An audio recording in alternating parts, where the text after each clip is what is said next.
బాకి జై. అందరికీ జై బాబా అండి. మనం గత కొన్ని రోజులుగా 'మెహరా మెహర్' అన్న పుస్తకాన్ని చదువుకుంటూ ఉన్నాం. ప్రస్తుతం బాబా రెండవ ప్రపంచ యుద్ధం గురించి తన విశ్వకార్యంలో తనములుకలై ఉన్నటువంటి రోజులవి. బాబా స్త్రీలకు ఇలా వివరిస్తున్నారు. ఇండియా చాలా క్లిష్ట పరిస్థితులలో ఉంది. పరిస్థితులు చేయి జారిపోతే అంతర్యుద్ధం తప్పదు.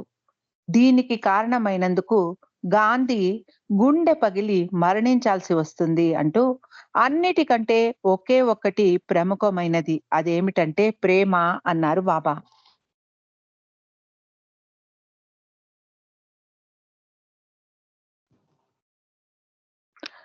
నవంబర్ 4వ తేదీన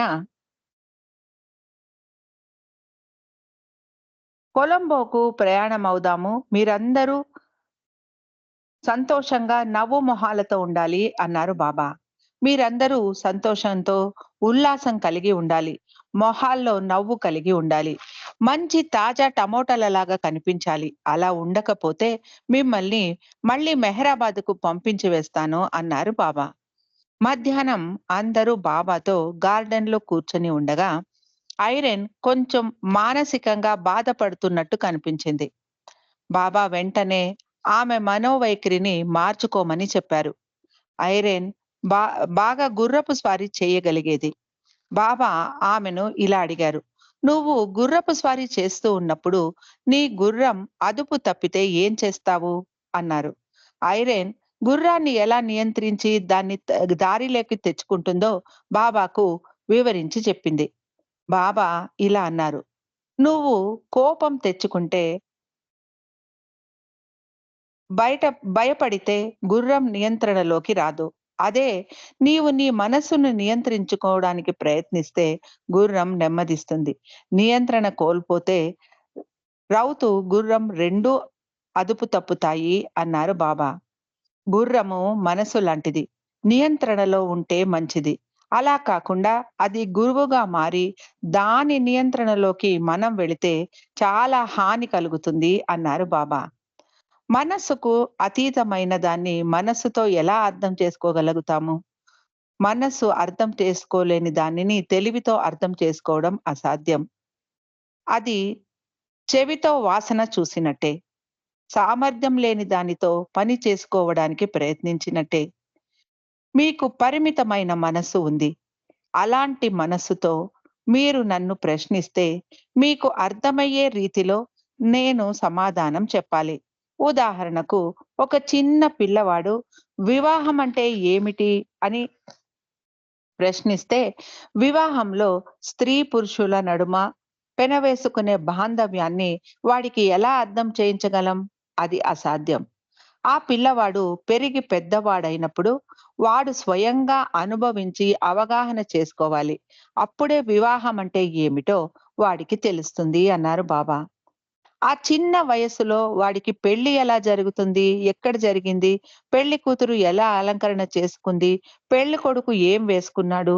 పెళ్లి కూతురి తల్లి అప్పగింతలప్పుడు ఏడవడం, 7 అంతస్తుల కేక్ గురించి, పెళ్లి ఉంగరం గురించి మాత్రమే మనం వివరించవచ్చు. అలా ఎన్ని రకాలుగా వివరించి వివాహ బంధం గురించి చెప్పినా కేవలం పెళ్లి వేడుక గురించి మాత్రమే మనం చెప్పగలం అంటూ బాబా ఇలా అన్నారు. నేను మీకు వివరించి చెప్పేది కూడా పెళ్లి తంతు గురించే. వివాహ బంధాన్ని మీరే అనుభవించి తెలుసుకోవాలి అన్నారు బాబా. అక్టోబర్ 25వ తేదీన మళ్ళీ క్రితం రాత్రి తాను అస్సలు నిద్రపోలేదు అని మళ్ళీ బాబా చెప్పారు. నరకాన్ని అనుభవించాను. మొత్తం ప్రపంచం నా ఆధీనంలో ఉంది. నరకం అనుభవిస్తూ నేను బాధపడాల్సిందే. ఈ బాధను యుద్ధానికి కూడా పోల్చుకోవడానికి లేదు. నా బాధ ముందు యుద్ధం అస్సలు లెక్కలోనికే రాదు. మానవాళిని ఈ అజ్ఞానం నుండి బయటకు లాగడానికి నేను ఇలా బాధలు అనుభవించి తీరాల్సిందే అన్నారు బాబా.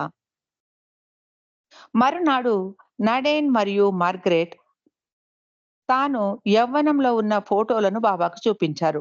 బాబా వాటిని చూసి నవ్వుతూ ఇలా అన్నారు. అందము, మరియు యవ్వనం ఎల్లప్పుడూ ఉండవు అన్నారు బాబా. అక్టోబర్ 27వ తారీఖు బాబా ఇలా అన్నారు. సిలాన్ ప్రయాణానికి అన్ని ఏర్పాట్లు పూర్తి అయ్యాయి కానీ వీసాలు ఇంకా మంజూరు కాలేదు. ఆ అమెరికన్ ట్రావెల్ ఏజెన్సీ వారు చాలా నిదానంగా పనిచేస్తున్నారు. ఈ ప్రయాణంలో 2 అడ్డంకులు తలెత్తాయి. మొదటిది, డాంకిన్‌ను యుద్ధంలో పాల్గొనవలసిందిగా కబురు వచ్చింది. అతడు చాలా బాధపడుతున్నాడు. అతడిని పూనా పంపించి 3 నెలలు సిలన్‌కు వెళ్ళడానికి అనుమతి లభిస్తుందేమో ప్రయత్నించమన్నాను. ఇక రెండవది వీసా వ్యవహారం అన్నారు బాబా. చివరకు ఎలిజబెత్ మరియు నొరీనా ఇద్దరూ స్వయంగా బొంబాయికి వెళ్లి దీపావళి సెలవులు ఉండటంతో పని త్వరగా జరగకపోయినా సరిగ్గా ప్రయాణానికి ఒక్క రోజు ముందు వీసాలు మంజూరు చేయించగలిగారు. అక్టోబర్ 29వ తారీఖున బాబా పాశ్చాత్య స్త్రీలను పిలిచి ఇలా చెప్పారు. మీరు నాకు నిండు హృదయంతో విధేయులుగా ఉండాలి. అలా కుదరదు అంటే వెంటనే వెనక్కి వెళ్ళిపోండి. ఇది చాలా కీలకమైన సమయం. నా పని నేను చేయడానికి ఇది చివరి సంవత్సరం. ఎవరినైనా వెనక్కి పంపించేయడానికి నేను వెనకాడను. ఈరోజు ఉదయం నేను మహమ్మద్‌ను బొంబాయికి పంపించేశాను. ఇలా ఇంతకు ముందు ఎన్నడూ నేను చేసి ఎరుగను. మీరు ఒకరికొకరు సహాయం చేసుకుంటూ నా ఆజ్ఞను పాటించాలి అంటూ ఐరెన్ తండ్రి మరణించిన విషయం బాబా తెలిపారు. నీ తండ్రి చాలా అదృష్టవంతుడు. అతడు ఎలాంటి బాధ లేకుండా వివేకానందుడిలాగా మరణించాడు అని బాబా ఐరెన్‌ను ఓదార్చారు. ఆ బృందం మొత్తాన్ని ఉద్దేశించి మీ తల్లులు, తండ్రులు అందరూ చాలా వరకు నేను నా పని చేసే ఈ సమయంలో చనిపోవచ్చు అన్నారు బాబా. 1940వ సంవత్సరం నవంబర్ 1వ తారీఖు నాడు బాబా మరియు స్త్రీ మండలి, కొందరు పిల్లలు, 7గురు పురుష మండలి మరియు చట్టి బాబా అహ్మద్ నగర్ ట్రైన్ స్టేషన్ నుండి మధ్యాహ్నం 2 గంటలకు బయలుదేరారు. అది యుద్ధ సమయం అవడంతో ట్రైన్ ఎక్కడ ఆగినా అన్ని స్టేషన్స్‌లోనూ సైనికులు కిక్కిరిసి ఉండేవారు. అరకోణంలో వీరు ట్రైన్ మారాలి. మెహ్రా పురుషులను చూడకూడదు మరియు తాకకూడదు అన్న ఆదేశం ఉంది. కానీ బాబా ఈ సమయంలో మిగిలిన వారికి కూడా పురుషులను తాకకూడదని జాగ్రత్తగా ఉండండి అని ఆదేశించారు. కానీ పొరపాటుగా పురుషులను తాకితే పర్వాలేదు. మీరు ఉద్దేశపూర్వకంగా చేసింది కాదు కాబట్టి అన్నారు బాబా. బాబా తనను ఎవరూ గుర్తుపట్టకుండా మారు వేషంలో ఉన్నారు. బాబా తన పేరు మీద పేరు కూడా బయట చెప్పడానికి ఒప్పుకునేవారు కాదు. అది పరిస్థితులను ఇంకా జటిలం చేసేది. ఆ పరిస్థితి ఎలా ఉండేదంటే, బాబా బృందం దక్షిణ భారతదేశం యొక్క చిట్ట చివరి ఓడరేవుకు చేరి అక్కడ నుండి షిప్పులో సిలాన్ బయలుదేరారు. అక్కడ కస్టమ్స్ అధికారులు ఒక్కొక్కరిని పాస్‌పోర్ట్సు, వీసాసు తనిఖీ చేసి చూసి పంపిస్తున్నారు. అది ఒక పెద్ద చాంతాడంత క్యూ అక్కడ ఉంది. అదే బాబా తన పేరును బయట పెట్టి ఉంటే అంతసేపు ఆ లైన్‌లో నిలబడి వేచి ఉండాల్సిన కష్టం తప్పేది. మెహర్ బాబా గురించి అప్పటికే చాలా మందికి తెలుసు. బాబాకు ప్రాముఖ్యతను వారు ఇచ్చేవారు.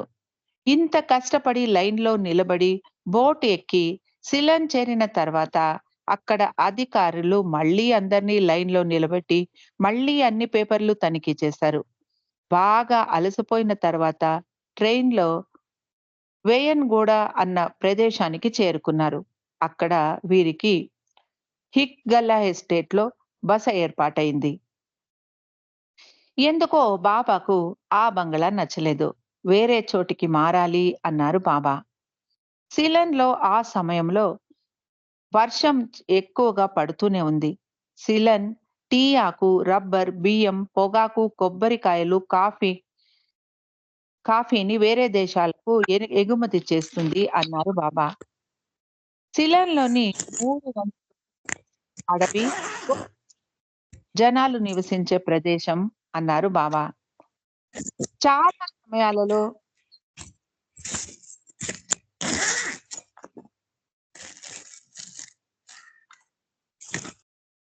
వర్షం నిలవకుండా కురుస్తూనే ఉండటంతో బయటకు ఎక్కడికి వెళ్ళకుండా అలాంటి వాతావరణంలో బాబాతో సహా అందరూ చాలా నిరాసక్తకు గురయ్యారు. నొరీనాకు గత రాత్రి ఏదో పీడకల రావడంతో ఆమె చాలా వ్యాకులత చెందింది. అది తెలుసుకొని బాబా ఇలా అన్నారు. నొరీనా ఒక కల గురించి బాధపడుతోంది. పిచ్చిది. కల మంచిదే కావచ్చు, చెడ్డదే కావచ్చు. కానీ కలలో సంస్కారాలు ఖర్చవుతాయి.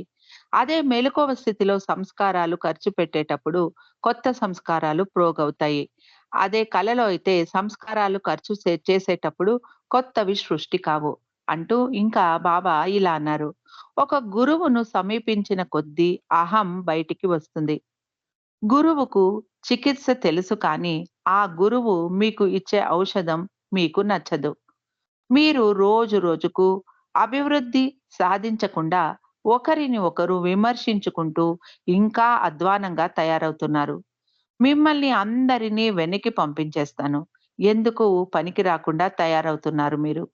నొరీనాను హాలీవుడ్‌కు మిమ్మల్ని వెనక్కి పంపించేసేలా పరిస్థితులు కనిపిస్తున్నాయి అన్నారు బాబా. రామాయణంలో శ్రీలంకకు చాలా ముఖ్యమైన పాత్ర ఉంది. సిలన్ రావణాశ్వరుడి రాజ్యం. రావణుడు లంకను పరిపాలించేవాడు. అతడు మహా కోపిష్టి.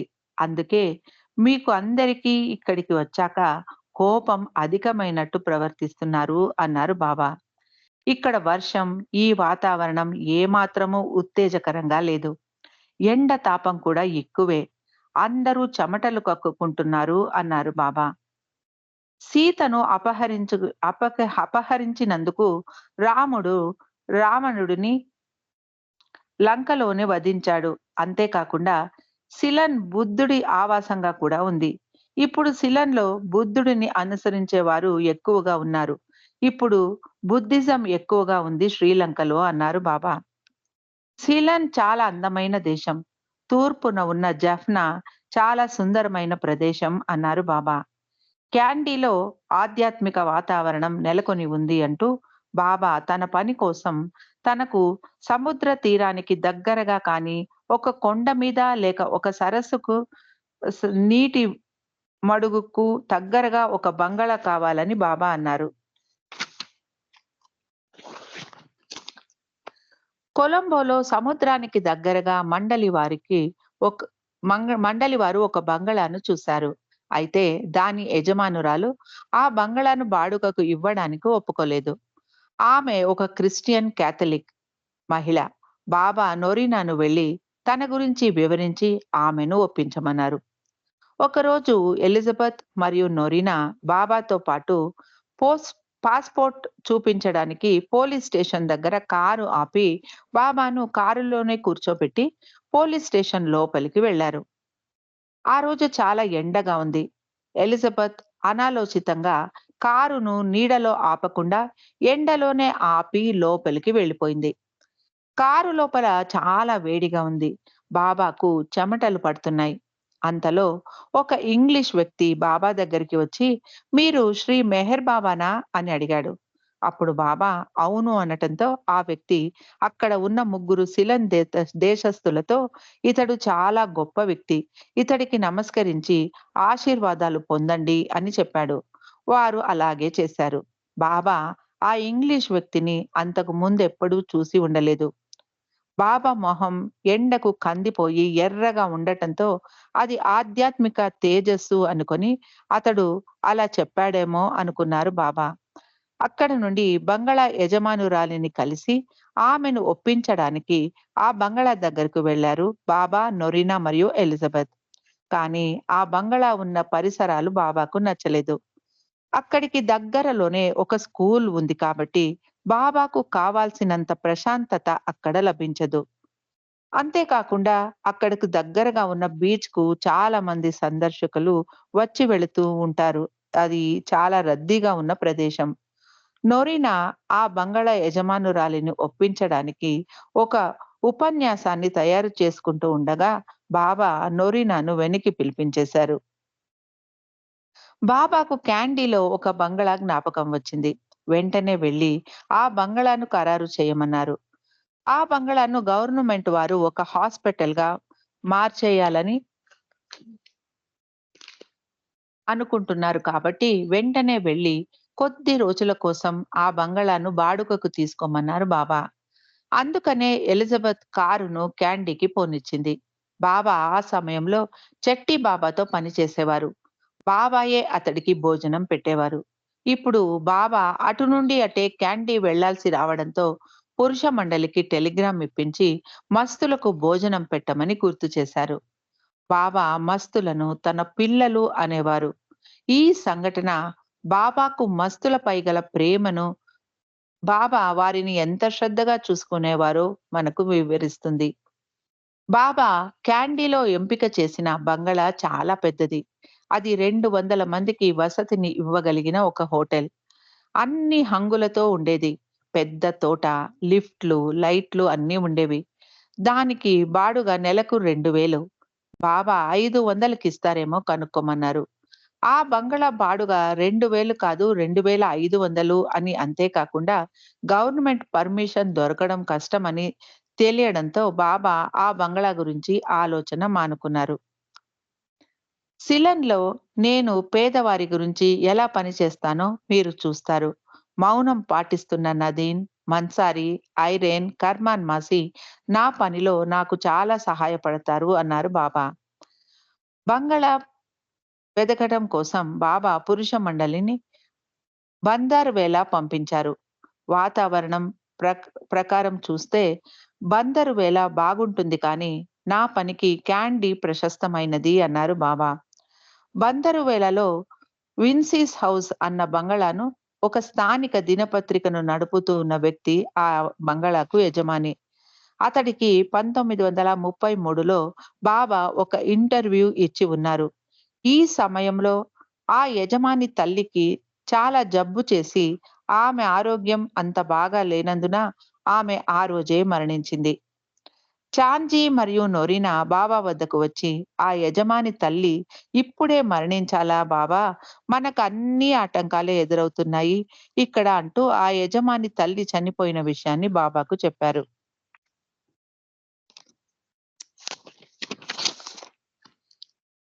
నోరినా బాబాతో అన్ని అడ్డంకులు ఎదురవుతున్నాయి. ఆ యజమాని తల్లి చనిపోవడంతో బంగళా దొరకలేదు. బాబా ఇచ్చిన న్యూస్ పేపర్ ఇంటర్వ్యూ కూడా వ్యతిరేకతను కలిగించింది. ఇలా ఎన్నో విషయాలు అనానుకూలంగా ఇక్కడ సంభవిస్తున్నాయి అంది నొరినా. న్యూస్ పేపర్ ఇంటర్వ్యూ గురించి బాబా ఇలా అన్నారు. నేను ఇక్కడ నా పని కోసమే వచ్చాను. నా పనే నాకు ముఖ్యం. ఎవరు మెచ్చుకున్నా, అవమానించినా నేను పట్టించుకోను. వ్యతిరేకత నా పనికి అవరోధం కాదు, నాకు సహాయపడుతుంది అన్నారు బాబా. సూర్యుడు రోజూ ప్రకాశిస్తాడు. అన్నింటి మీద తన కాంతిని ప్రసరిస్తాడు. తనను ఎవరైనా మెచ్చుకుంటున్నారా, అవమానిస్తున్నారా అని పట్టించుకోడు. అందరి మీద సమానంగా కాంతిని ప్రసరిస్తాడు. కానీ మేఘాలు కమ్ముకున్నప్పుడు సూర్యుడు మరుగున పడతాడు. అప్పుడు జనులు సూర్య రశ్మి కోసం తహతహలాడుతారు. మేఘాలు మటుమాయం అయ్యి సూర్యకాంతి తిరిగి వచ్చాక జనం దాని విలువను తెలుసుకుంటారు అన్నారు బాబా. మేఘాలే లేకుంటే జనులు సూర్యకాంతి విలువ తెలుసుకోలేరు. వ్యతిరేకత కూడా అలాంటిదే. భగవంతుడి పనితీరు మీరు చూడగలరా? ఒక నాస్తికుడు భగవంతుడే లేడు అనుకొని జీవిస్తూ ఉన్నా, ఆస్తికుడు భగవంతుణ్ణి పూజిస్తున్నా భగవంతునికి ఎలాంటి తేడా పడదు. అతడు నిరంతరం తన పనిని చేసుకుపోతూనే ఉంటాడు. పొగిడినా, తెగిడినా అతడికి తేడా పడదు అన్నారు బాబా. నన్ను ఇంటర్వ్యూ చేసిన ఆ విలేకరికి ఇన్ని సంవత్సరాల నుండి మౌనం ఆచరిస్తున్నా నా గొంతు పనిచేస్తుందా లేదా అన్న దాని మీదే ఆసక్తి ఎక్కువ. నేను చెప్పే సత్యం యొక్క విలువ కన్నా నేను ఇక్కడే ఉండి పని చేయాలని నిర్ణయించుకున్నాను. ఎందుకంటే వ్యతిరేకత నా పనిలో బాగా ఉపయోగపడుతుంది అన్నారు. సిలన్‌లో ఆశాజనకం అనుకున్న నిరాశ కలిగిస్తోంది. నిరాశాజనకం అనుకున్నదే ఆశ కలిగిస్తుంది. గుర్తుపెట్టుకోండి అన్నారు బాబా. బందారువేలాలో చూసిన ఒక బంగళాలో దయ్యాలు ఉన్నాయి అని ప్రతీతి. స్త్రీ మండలి వారు ఇది విని కొంచెం భయపడ్డారు. బాబా క్యాండీలోని బంగళా గురించి, అక్కడ ఎలాంటి దయ్యాలు లేవు, పాములు, మొసళ్ళు కూడా లేవు, నీరు కూడా సమృద్ధిగా ఉంది అంటూ, దయ్యాలంటే ఎందుకు భయం? దయ్యం అంటే శరీరం లేని మనిషి. అతడి సంస్కారాలు ఖర్చు అయ్యే వరకు, మళ్ళీ ఇంకొక శరీరం సిద్ధం అయ్యే వరకు, అతడు అలా శరీరం లేకుండా తన సంస్కారాలను ఖర్చు పెట్టుకోవాలి. అది చాలా దయనీయమైన పరిస్థితి. వాటికి అన్ని కోరికలు ఉంటాయి. మీరు మీ మీకులాగా, నాకులాగా అన్నారు బాబా. అందుకే అవి మానవ సంపర్కంలోనికి వచ్చి వాటి కోరికలను తీర్చుకోవడానికి ప్రయత్నిస్తాయి అన్నారు. చివరగా నిశ్శబ్దంగా ఉన్నప్పుడు వాటి సూక్ష్మమైన మంచులాగా ఉండే దేహం పారదర్శకంగా మారుతుంది. సాగదీసినప్పుడు వాటి దేహం అన్ని దిక్కులకు సాగుతూ పెద్దగా అవుతుంది. ఇది మీకు భయాన్ని కలిగిస్తుంది. కొన్ని పరిస్థితులలో వాటిని ఫోటో తీయవచ్చు కూడా అన్నారు బాబా. బాబా సిలాన్ బయలుదేరడానికి ముందుగా మండలి వారితో అహ్మద్‌నగర్ సమీపంలో ఒక ఏకాంత ప్రదేశాన్ని వేలం పాటలో కొనుక్కోవలసిందిగా ఆదేశించారు. ఆ స్థలాన్ని బాబా 1927లో సందర్శించి ఉన్నారు. అది పింపల్గావ్ చెరువుకు సమీపంలో ఉంది. నవంబర్ 11 సిలన్‌లో బాబా ఈరోజు ఆ స్థలం యొక్క వేలం జరగబోతోంది అన్నారు. ఆ స్థలం మండలి వారు కొనడంతో తరువాత రోజుల్లో అది మెహరాజాద్‌గా పిలువబడుతుంది. మరునాడు బాబా చట్టి బాబా గురించి చెబుతూ, నేను రోజు అతడికి స్నానం చేయిస్తాను. కానీ నిన్న అతడు నన్ను చూసి ఒక బకెట్ నీళ్లను నా మీద గుమ్మరించేశాడు. మళ్ళీ ఇంకా నీరు తీసుకుంటూ కొంచెం పోయాలా అని అడిగాడు. అతడికి చాలా సంతోషంగా ఉంది అలా నా మీద నీరు పోయడం. అందుకే నేను అంగీకరించాను. అది అతడికి చాలా ఆనందాన్ని కలిగించింది అన్నారు బాబా. క్యాండీలో బంగళా దొరకలేదంటే పరిస్థితి గందరగోళంగా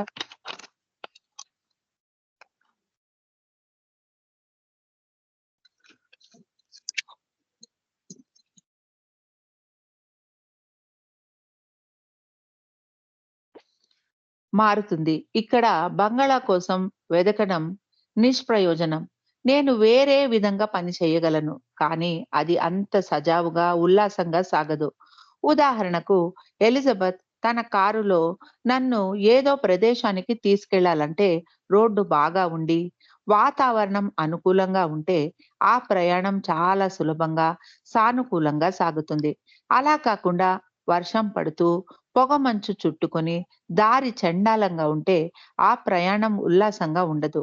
కానీ ఆమె నన్ను కారు నడుపుకుంటూ తీసుకెళుతుంది కాబట్టి ప్రయాణం ముందుకు సాగుతుంది.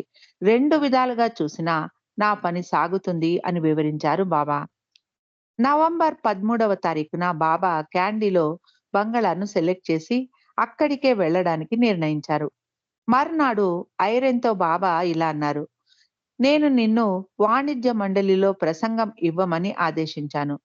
నీకు మౌనంగా ఉండమని ఆదేశం కూడా నేనే ఇచ్చాను. నేను నిన్ను మాట్లాడమన్నప్పుడు మాట్లాడి, తర్వాత నీ మౌనాన్ని నువ్వు కొనసాగించాలి. అక్కడ మాట్లాడింది నువ్వు కాదు బాబాయే అనుకోవాలి. నువ్వు అలా అనుకుంటే చాలా ఇబ్బందులు అన్ నువ్వు అలా అనుకోకుంటే చాలా ఇబ్బందులు తలెత్తుతాయి. నాకు ఇంకా ఎలాంటి ఇబ్బందులు అవసరం లేదు. మాయ నన్ను ఇక్కడి నుండి పంపించేయాలని చూస్తోంది. కానీ కనీసం డిసెంబర్ వరకు నేను ఇక్కడే ఉండాలి అని అనుకుంటున్నాను అన్నారు. ఏది ఏమైనా నేను డిసెంబర్ వరకు సిలన్‌లోనే ఉండాలని అనుకుంటున్నాను అన్నారు బాబా. వేయన్‌గూడ నుండి క్యాండీ బయలుదేరే ప్రయాణమయ్యారు అందరూ. దారి పొడుగునా చాలా మంచి ప్రకృతి దృశ్యాలు అందరికీ ఆహ్లాదాన్ని కలిగించాయి. క్యాండీ కొబ్బరి తోటలతో, పచ్చని అందాలతో చాలా రమణీయంగా ఉంది. అది ఒక పర్వత ప్రాంతం. బాబా కొండ మీద ఉన్న ఒక ఇంటిలో పురుష మండలితో, చట్టి బాబాతో ఉన్నారు. స్త్రీ మండలి కొండ దిగువ ఒక బంగళాలో ఉన్నారు. యుద్ధం గురించి చెబుతూ గత 2 రోజులుగా ఎలిజబెత్ పరిస్థితి దారుణంగా ఉంది. వాయు దాడులు ఎక్కువయ్యాయి అన్నారు. యుద్ధంలోని పరిణామాలు చట్టి బాబా ప్రవర్తనలో చాలా ఎక్కువగా ప్రభావాన్ని చూపుతూ ఉన్నాయి అంటూ బాబా ఇలా అన్నారు. ఈరోజు చట్టి బాబా ఆహారం తినకుండా కిటికీలో నుండి ఆహారాన్ని బయటికి విసిరేశాడు. నాకు ఆకలిగా ఉంది. నేను చిన్న పిల్లవాడిని అని అదే పనిగా అరవసాగాడు. 3 సార్లు ఆహారం ఇచ్చినా దాన్ని కిటికీలో నుండి విసిరివేశాడు అన్నారు బాబా. యూరోప్‌కు కరువు కాటకం సంభవిస్తుంది. జనాలు కుక్కలను, పిల్లులను కూడా చంపుకు తింటారు. యుద్ధం, భూకంపం, కరువు అన్నీ ఏకకాలంలో సంభవిస్తాయి అన్నారు బాబా. ఇటీవల చట్టి బాబా మనోవైఖరిలో చాలా తేడా కనిపిస్తోంది. 2 బకెట్ల నీరు కావాలని అడిగి తీసుకొని కింద గుమ్మరించి ఆ నీటి మడుగు మీదే కూర్చున్నాడు. అతడు చేసే ఆ పనిలో ఏదో ముఖ్య ఉద్దేశం ఉంది. పెద్ద పొట్టతో అతడు ఎంతో అందంగా కనిపిస్తున్నాడు. అందరినీ స్వామి అని పిలుస్తాడు. నన్ను అన్నా అంటాడు అని శ్రీమండలితో చెప్పారు బాబా.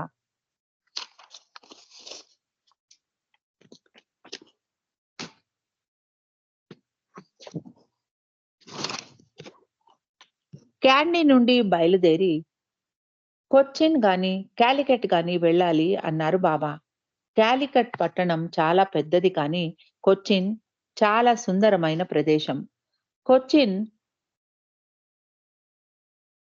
మహారాజు ఒక వైద్యుడు. ఒక మంచి ఓడరేవు కూడా ఉంది అక్కడ. నొరీనా అప్పటికి తమ వద్ద పేరుకుపోయి ఉన్న సామాన్లను చాలా ఎక్కువగా ఉన్నాయన్న విషయం బాబా దృష్టికి తీసుకొచ్చింది. అప్పుడు బాబా నొరీనాతో ఏదైనా బాగా లేనప్పుడు దాని గురించి ఫిర్యాదు చేయడం మానుకోవాలి.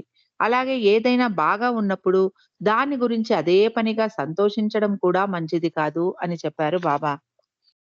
తర్వాత నొరీనాను పొగుడుతూ బాబా ఇలా అన్నారు. నొరీనా చాలా సమర్థురాలు. ఆమె ఎలాంటి పనినైనా ఇట్టే చేసేయగలదు. నా గురించి కొచ్చిన్ మహారాజుతో కూడా మాట్లాడగలదు నొరీనా అన్నారు బాబా. క్యాండీలో నా పని చాలా సజావుగా సాగింది. కానీ నా ఎముకలు పుడుతున్నాయి అన్నారు బాబా. స్త్రీ మండలికి ఒక సరదా కథను చెప్పారు అక్కడ. ఒక వ్యక్తి ఉండేవాడు. అతడు ఎప్పుడూ నేరేడు పళ్ళ చెట్టు చూసి ఉండలేదు. కేవలం ఆ పళ్ళను మాత్రమే చూసి ఉన్నాడు. ఒకరోజు అతడు నేరేడు చెట్టును చూసి ఇలా అనుకున్నాడు. ఇంత చిన్న కాయలు అంత పెద్ద చెట్టుకు కాస్తూ ఉంటే, ఇక పుచ్చకాయలు మరింత పెద్ద చెట్టుకు కాస్తాయో అని ఆశ్చర్యపోయాడు. నవంబర్ 22వ తారీఖు నాడు దినం మొత్తం నీరుతో మా నీరు మాత్రమే తీసుకొని బాబా ఉపవాసాన్ని చేశారు. మరునాడు బాబా క్యాండీలో స్త్రీలను మసాలా దినుసులు మరియు సుగంధ ద్రవ్యాలు పెంచే తోటలు చూపించడానికి తీసుకెళ్లారు. మెహ్రాకు ప్రకృతి అంటే చాలా ఇష్టం. ఇక్కడ నిత్యం తాము వంటగదిలో వాడేటటువంటి మిరియాలు, లవంగాలు, దాల్చినీ చెక్క, ఏలకులు మొదలైన వాటిని చెట్ల మీద చూడడం చాలా ఆశ్చర్యం కలిగించింది మెహ్రాకు. ఆ రోజు సాయంకాలం ఏనుగులకు స్నానం చేయించడం చూడటానికి తీసుకెళ్లారు బాబా. ఆ సమయంలో చైనాలో ఉంటున్న ఏరోజ్ మేనమామ మెహర్జీ సాతా గురించి బాబా, చైనాలో పరిస్థితులు దారుణంగా ఉన్నాయి కాబోలు, అందుకే చైనా వదిలిపెట్టేందుకు ఇష్టపడ ఇష్టపడని మెహర్జీ ఇండియా వెనక్కి వచ్చేస్తున్నాడు అన్నారు బాబా. నవంబర్ 24వ తేదీ బాబా చాలా చిరాకుగా కనిపించారు. కిట్టి బాబా పర్మిషన్ లేకుండా ఉదయం బ్రేక్‌ఫాస్ట్ కోసం గోధుమ బ్రెడ్‌ను తెప్పించింది. అది మామూలు బ్రెడ్ కన్నా కొంచెం ఖరీదు ఎక్కువ. బాబా అందరినీ సమావేశపరిచి, మీలాంటి పనికిరాని వారిని, ఉపయోగం లేని వారిని నేను ఎందుకు దగ్గర పెట్టుకున్నానో నాకు అర్థం కావడం లేదు. కృష్ణుడికి కూడా కుంటి, గుడ్డి, గూనె కలిగిన శిష్యులు ఉండేవారు అన్నారు బాబా. తన ప్రణాళికను మారుస్తున్నాను అంటూ బాబా ఇలా అన్నారు. బాగా ఎండ వచ్చి వాతావరణం బాగా ఉంటే నేను రోజూ మీ వద్దకు వస్తాను. మిమ్మల్ని వివిధ ప్రదేశాలు చూడటానికి తీసుకెళతాను. వర్షం వస్తే పురుష మండలి ఉండే ఇంట్లో నా పని చేసుకుంటూ ఉపవాసం చేస్తాను. కేవలం ఉదయం టీ మాత్రమే తీసుకుంటాను. మాయ తన వికృతమైన ఉపాయాలను చేస్తున్నంత సేపు నా దినచర్య మారుతూనే ఉంటుంది అన్నారు బాబా. సిలన్‌లో డాంబులా మరియు అనురాధపుర అన్న 2 ప్రదేశాలకు తీసుకెళతాను అన్నారు బాబా. అందరూ బాగా తినండి. ప్రొద్దున జరిగిన సంఘటనను గుర్తుపెట్టుకోకండి. వెన్న కావాలంటే అడిగి మరీ తీసుకొని తినండి. ఎంత కావాలంటే అంత ఆహారం తినండి అన్నారు బాబా. బొంబాయి నుండి ఒక ప్రేమికుడు పంపించిన టెలిగ్రామ్‌ను బాబా వివరించారు. అతడు నా ఆదేశాలను పాటిస్తున్నాడు. అందుకని తనకు తొందరగా భగవత్ సాక్షాత్కారం కావాలని రాశాడు. హఫీజ్ ఇలా రాస్తాడు. నేను ప్రేమికుడిని అయ్యాక నా చేతిలో ముత్యం ఉంది అని అనుకున్నాను. సముద్రం ఎంత లోతు ఉందో, కెరటాలు ఎంత ఉధృతంగా ఉన్నాయో అప్పుడు నాకు తెలియదు అంటాడు హఫీజ్. ఉదయం 7:30 గంటలకు అందరూ డంబులాకు బయలుదేరి వెళ్లారు. అక్కడ బుద్ధుడికి సంబంధించిన ఎన్నో ప్రదేశాలను బాబా చూపించారు. 50 అడుగుల పడుకొని ఉన్న బుద్ధుడి విగ్రహాన్ని చూశారు. గోడల మీద బుద్ధుడి జీవితానికి సంబంధించిన కుడ్య చిత్రాలు గీసి ఉండడం అందరూ చూశారు. అక్కడి నుండి అనురాధపురం వైపు వెళ్లారు. ఈ ప్రదేశంలో ఎన్నో శిథిలాలు ఉన్నాయి. బుద్ధుడికి జ్ఞానోదయం కలిగిన బోధి వృక్షం యొక్క భాగాన్ని ఈ అనురాధపురంలో నాటి ఉండటంతో అది మహావృక్షంలా పెరిగి ఉంది. దాన్ని కూడా అందరూ చూశారు. బుద్ధుడి ఎముకలను కలిగిన ఒక స్తూపం కూడా అక్కడ ఉంది. బాబా కాలికట్ నుండి జైపూర్ లేక ఉదయ్‌పూర్ వెళదామా అని అడిగారు. జైపూర్ మంచి అనువైన ప్రదేశం. కానీ అంత దూరం మీరు బస్సులో ప్రయాణం చేయగలరా? అంటూ వాతావరణం కూడా శీతాకాలమైనందున చలి ఎక్కువగా ఉంటుంది. నా పని ఈ వాతావరణానికి చాలా ఉపయోగపడుతుంది. మనం అక్కడకు వెళ్ళలేకపోతే మార్చ్ వరకు ఇక్కడే ఉందాము అన్నారు బాబా. చాలా మంది క్యాండీలోనే ఉందాం బాబా అనడంతో బాబా సరే మీలో చాలా మందికి ఇక్కడే ఉండటం ఇష్టం కాబట్టి సంతోషంగా ఇక్కడే ఉందాము. నేను ఒంటరిగా వచ్చి ఉంటే నా పని చేసుకోవడం నాకు సులువు. కానీ ఇప్పుడు మీ అందరితో రావడం మూలాన మీలో కొందరికి అనారోగ్యం, కొందరి మధ్య తగువులు, మీలో అనారోగ్యం మరియు తగువులాట లేకుంటే అది ఒక పెద్ద అద్భుతం కిందే లెక్క అన్నారు బాబా. పురుష మండలిని సంప్రదించాక సిలన్ నుండి కాలికట్ వెళ్లి అక్కడ కొన్ని రోజులు ఉన్న తర్వాత రాజస్థాన్‌కు వెళ్ళాలని నిర్ణయించారు బాబా. రాజస్థాన్ వెళ్ళాక నేను మిమ్మల్ని 3 నెలలు ఒకే చోట పెట్టి నేను మాత్రం వేరు వేరు ప్రదేశాలకు వెళ్లి వస్తూ ఉంటాను. ఈ 3 నెలలు చాలా కష్టాలు, బాధలు, మరణాలు సంభవిస్తాయి. నేను ఏమి ఆదేశిస్తే మీరు అది చెయ్యాలి. అంతేకాదు మనస్ఫూర్తిగా చెయ్యాలి అన్నారు బాబా. నోరినా నా గురించి ఉపన్యాసాలు ఇస్తూ నా పని గురించి ప్రజల్లో అవగాహన కలిగిస్తోంది.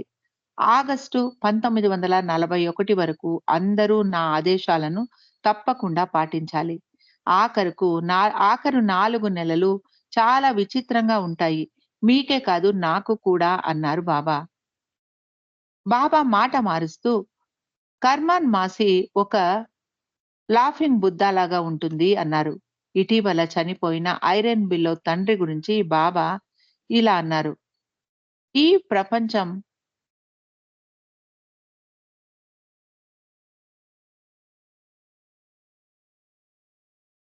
ఐరన్ బిలో తండ్రి గురించి బాబా ఇలా అన్నారు. అతడు స్వేచ్ఛను పొందాడు. కాబట్టి మీరు సంతోషించాలి. ఇప్పుడు నాతో ఉన్న మీ అందరి బంధువులు, వారు నన్ను చూసి ఉండకపోయినా, నా గురించి వారికి తెలియకపోయినా, వారు నన్ను విశ్వసించకపోయినా, వారందరికీ ముక్తి లభిస్తుంది. కృష్ణుడు 72 తరాల వరకు నా భక్తులకు మోక్షం లభిస్తుంది అని చెప్పాడు అన్నారు బాబా. ఈ ప్రపంచం కల్లోలంలో ఈ ప్రపంచ కల్లోలంలో ప్రపంచంలోని అర్ధ జనాభా చనిపోవడం జరుగుతుంది. బహుశా షిరీన్‌మయి కూడా చనిపోవచ్చు అన్నారు బాబా. నవంబర్ 29వ తారీఖు రాత్రి చట్టి బాబా చాలా ఉద్రేకంగా ప్రవర్తించసాగాడు. కిటికీ అద్దాలను చేత్తో పగలగొట్టాడు. విరిగిన గాజు పెంకులను శుభ్రం చేయడానికి వచ్చిన కుర్రవాణ్ణి వెళ్ళగొట్టాడు. అప్పుడే చట్టి బాబాతో పని చేసి బాబా వెళ్ళిపోయి ఉన్నారు. కానీ బాబా మళ్ళీ తిరిగి వచ్చి బా చట్టి బాబా గదికి వచ్చారు. ఈసారి బాబా వెళ్ళిపోయాక చట్టి బాబా చాలా సంతోషంగా కనిపించాడు. నొరిన తమ వద్ద ఉన్న సామాన్లను తలుచుకుంటూ, "ఇన్ని సామాన్లతో బస్సులో ఎలా ప్రయాణం చేయగలం బాబా" అని ఫిర్యాదు చేసింది. ప్రపంచంలోని జనాలు యుద్ధంతో అల్లకల్లోలంతో ఉండి బాధలు పడుతూ ఉంటే, "నీకు నీ సౌఖ్యం ముఖ్యంగా ఉందా?" అన్నారు బాబా. అందరూ సమావేశమయ్యాక ఇక్కడున్న వారెవరూ సంతోషంగా లేరు. అందరి మొహాలు వేళ్లాడేసుకొని దిగులుగా ఉన్నారు. మీ అందరూ ఎందుకు పనికిరాని వారే. సదా సంతోషంగా, ఉల్లాసంగా ఉండేవారంటే నాకు చాలా ఇష్టం. దేనికి కలత చెందకుండా, మనస్తాపం చెందకుండా, పరిస్థితులను బాగా అర్థం చేసుకొని సహాయపడేవారంటే నాకు ఇష్టం. కానీ మీరు పనికిరాని వస్తువులలాగా ఎప్పుడూ రిపేర్లు చేయాల్సిన వస్తువులతో సమానమే అన్నారు బాబా. చట్టి బాబాతో బాబా కార్యం గురించి ఇలా వివరించారు. చాలా సంవత్సరాల తర్వాత సిలన్‌లో అంతరయుద్ధం జరగబోతోంది. నేను చట్టి బాబా ద్వారా ఆ పని నెరవేర్చాను. నేను అతడిని సిలన్ అందుకే పిలిపించాను అన్నారు బాబా. 1980వ సంవత్సరం తర్వాత సిలన్‌లో బాబా చెప్పిన అంతర్యుద్ధం మొదలైంది. తమిళ శరణార్థులకు మరియు సింహళీయ ప్రభుత్వానికి ఉత్తర సిలన్‌లో పోట్లాట జరిగింది. చాలా మంది ఆ పోట్లాటలో ఊచకోతకు గురయ్యారు. ఇండియాలో ఎన్నో ఏళ్లుగా హిందువులు, ముస్లింల నడుమ పెరుగుతూ ఉన్న అసహనం మరియు బ్రిటిష్ వారి మీద ద్వేషం పెరిగి పెద్దదయింది. హిందూ, ముస్లింల ద్వేషం భారతదేశాన్ని 2 భాగాలుగా విభజించి ఇండియా, పాకిస్తాన్‌లుగా విడదీస్తుంది. అమెరికాలో కూడా జాతి వర్ణ పక్షపాతం విధ్వంసానికి, ఊచకోతకు దారి తీస్తుంది అన్నారు బాబా. ఇలాంటి పక్షపాతం మండలి వారిలో కూడా పొడచూపుతోంది. వారు ఒక్కొక్కరు ఒక్కొక్క జాతికి, తెగకు, దేశానికి ప్రతినిధులుగా ఉన్నారు కాబట్టి అన్నారు బాబా. 1926వ సంవత్సరంలో మెహరాబాద్‌లోని పాఠశాలను మూసివేసిన తర్వాత పురుష మండలిలో నెలకొన్న మత దురభిమానం గురించి ఉదహరించారు. ఎవరికి వారికి ప్రత్యేకమైన వంట మరియు నీటి సదుపాయాలు చేయబడ్డాయి. హిందువులలో బ్రాహ్మలకు ప్రత్యేకంగా భోజనం వండేవారు. నీరు సమకూర్చేవారు. బ్రాహ్మలు వేరే మతం వారినే కాదు, తమ మతంలో తక్కువ కులాల వారిని కూడా వేరుగా పరిగణించేవారు. అంటరాని నిమ్న కులాల వారిని దూరంగా పెట్టేవారు.